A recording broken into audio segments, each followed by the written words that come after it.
এক নজর দেখতে হাজারো মানুষের ভিড়। এ যেন একটি হৃদয় বিদারক ঘটনা। মুহূর্তের মধ্যে নিভে গেল দুটি তরতাজা প্রাণ। একই সাথে দুই ভাইয়ের করুণ মৃত্যু। মুহূর্তের মধ্যে কি হয়ে গেল এ পরিবারটির উপর। বিয়ের ৩ বছরের মাথায় বিধবা হয়ে গেল প্রিয়তমা স্ত্রী মেঘলা আক্তার। ৬ মাস বয়সী একমাত্র আয়েশা আক্তার এখন এতিম হয়ে গেল। মা জননী একই সাথে ২ সন্তানের মৃত্যুর বিষয়টি কোনোভাবে মেনে নিতে পারেনি। বারবার জ্ঞান হারিয়ে মাটিতে লুটিয়ে পড়েন মা জননী। যেখানে মানুষ ঈদের আনন্দ নিয়ে মাতোয়ারা, ঠিক তেমনই পরিবারটির উপর নেমে আসলো কালো ছায়া।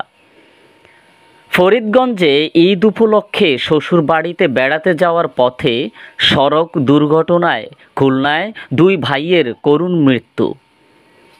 এই মর্মান্তিক ঘটনাটি ঘটেছে চাঁদপুরের ফরিদগঞ্জ উপজেলার ১৪ নং দক্ষিণ ইউনিয়নের দুর্গাপুর গ্রামের ৯ নং ওয়ার্ডের মৃধাবাড়িতে। জানা যায়, হরণী দুর্গাপুর গ্রামের দুলাল মৃধার বড় ছেলে মোহাম্মদ জিহাদ হোসেন বিয়ে করছেন খুলনা জেলায়। ঈদ উপলক্ষে তারই ছোট ভাই তানজিলকে সাথে নিয়ে ঈদের পরের দিন রোববার শ্বশুরবাড়ির উদ্দেশ্যে খুলনা রওনা দেন। খুলনায় পৌঁছে অটোরিকশা যোগে শ্বশুরবাড়ি যাওয়ার পথে বিপরীত দিক থেকে আসা ট্রাকের সাথে সংঘর্ষ হয়। সাথে সাথে ছোট ভাই তানজিলের মৃত্যু হয়। এদিকে বড় ভাই জিহাদ মাথায় গুরুতরভাবে আঘাত পাওয়ার কারণে ঢাকায় একটি হাসপাতালে চিকিৎসা করার জন্য নিয়ে যায়।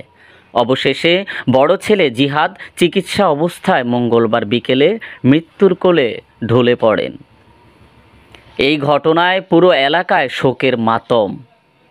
দর্শক, অসহায় পরিবারের ২টি সন্তান একই সাথে পরপারে চলে যাওয়ার বিষয়টি মেনে নিতে পারছেন না অনেকেই। জিহাদের রয়েছে ১.৫ বছর বয়সী একটি শিশু সন্তান। এত অল্প বয়সে বাবার আদর থেকে বঞ্চিত হয়েছেন। ছোট ছেলে তানজিল স্থানীয় সৈয়দ তাহেরিয়া দাখিল মাদ্রাসার ৭ম শ্রেণীর ছাত্র। তানজিলের জন্য সহপাঠীরা কান্নায় ভেঙে পড়েন, চোখের পানি পালান শিক্ষকগণ। এ যেন একটি হৃদয় বিদারক ঘটনা ঘটে গেল। তানজিল ছিল এলাকার সবার আদরের, আদব কায়দা সহ তার রয়েছে অনেক সুনাম।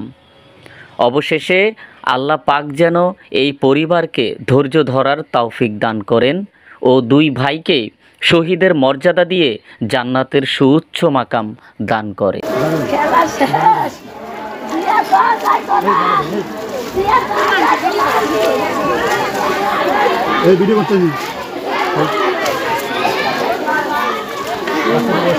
বাচ্চা ৫ মাসের বাচ্চা